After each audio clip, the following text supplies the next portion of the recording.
Hi guys, welcome back to another episode of my Hornby hobby. This is probably the weirdest camera angle you're ever going to see on this channel. So, I wanted to do a video talking about how I maintain my Locos, or rather the regularity at how I maintain them. So I've chosen one day of every month to be check all the Locos and make sure they work day, and it's the 28th. So I've started doing this 28th of March. I kind of skipped the last 2 months, if I'm honest.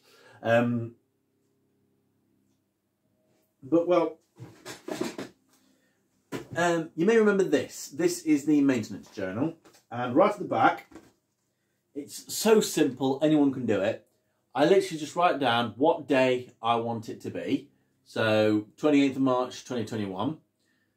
And then I write down all the names of the engines that I've got, the Locos. So, for example, Thomas, Sir William, Belfast, Paxton, Adam, Smoky Joe, Cotswold, Santa's Express, Frank, Queen Mary, Golden Plover, Jenny, Evening Star, Flying Scotsman, Princess Elizabeth, DMU1 and DMU2. Now, for any Locos that I didn't have on the 28th of March 2021, I just put NA. Because I didn't have Jenny, the Evening Star, or the 2 DMUs on the 28th of March. If I did have it but it didn't work, I put OOS, meaning out of service. And then next one is 28th of June. I basically just tick whichever ones work. I hope you can see that. You might have to zoom in. And it's very, very simple. So these Locos I've already tested. So I've got Jenny here right now. So all you literally do is put the Loco on the track, set the controller to full, and then just let it go around. If you can do 3 laps without stopping, faltering, or any combination of the two, without jerking, then you put a tick. And, you know, while you're doing this, pay attention to the sounds that the motor's making. If it's grinding and grating, then put some oil on it. Maybe you could put a teardrop on your maintenance journal to say it has been oiled on that month. Now this is only for long periods, so for example, if I'm going to leave these in storage or I'm not going to use them, i.e. when I was building the shunting layout, I didn't use literally any of my Locos apart from the Ruston and until recently the new Thomas. So for long periods of when they're going to be in storage, in fact that's more than 3 laps, so as you can see that's working just fine.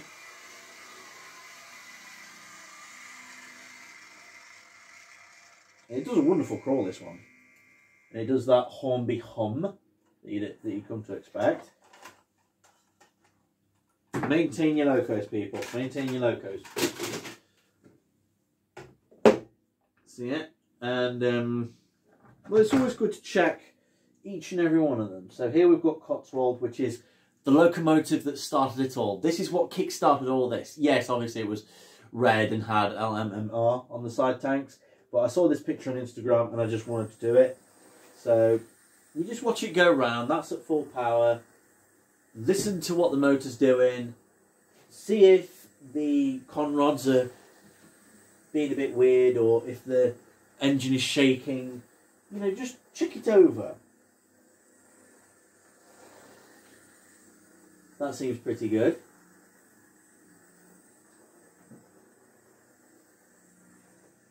And then obviously check the slow crawls as well. Make sure it can just roll on low power.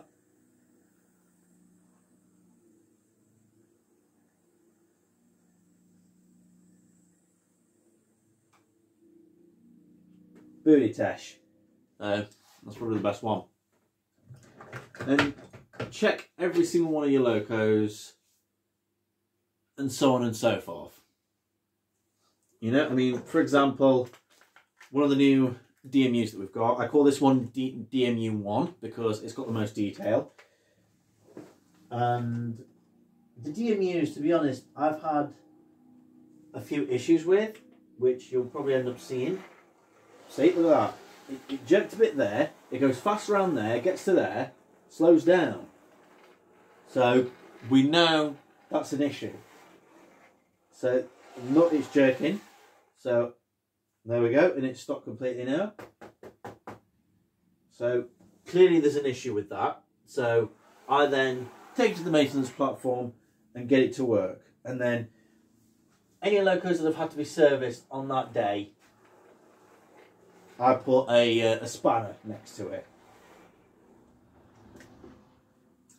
So that actually needs a looking at, which I'll do.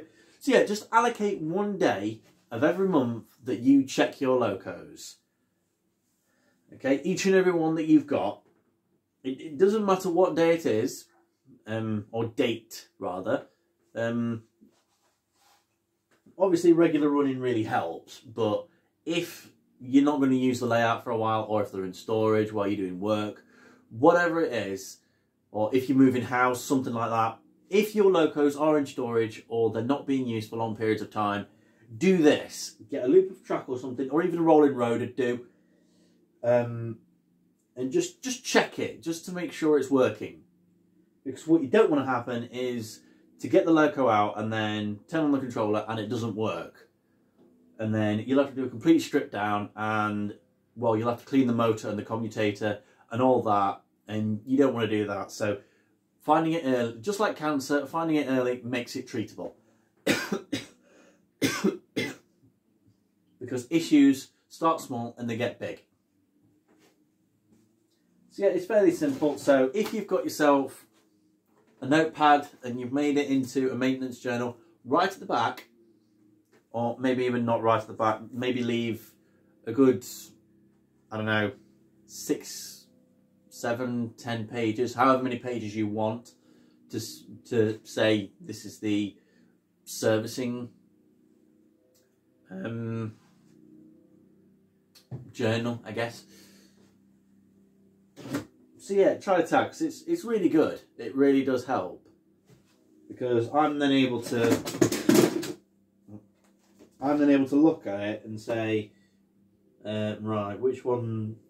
Plus, it helps you keep an eye on which Locos you've had running for the longest amount of time. For example, I had Belfast working on the 28th of March 2021. Come 28th of June 2021, it's out of service because the motor's packed up, and I haven't got a new one yet. And the Golden Plover I had, actually not even in March, that would have been in June. So I should have put an NA there, but that's out of service. Same with the Evening Star, I didn't have that on March, but it's out of service at the moment. Hopefully, come July, it should be sorted. You know, it should be together and it should be working. The DMUs, same with that, I didn't have them, but they're working, in a manner of speaking. So yeah, it really helps you keep track of when you've looked at the Loco, you know, when you last gave it a good run, things like that, and it really does help.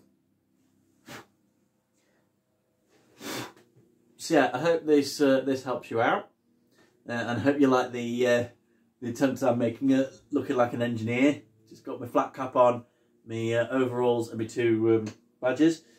It really, if you look the part, you are the part. I've also got my collector's ID badge, because I thought that would have just given it a bit more panache.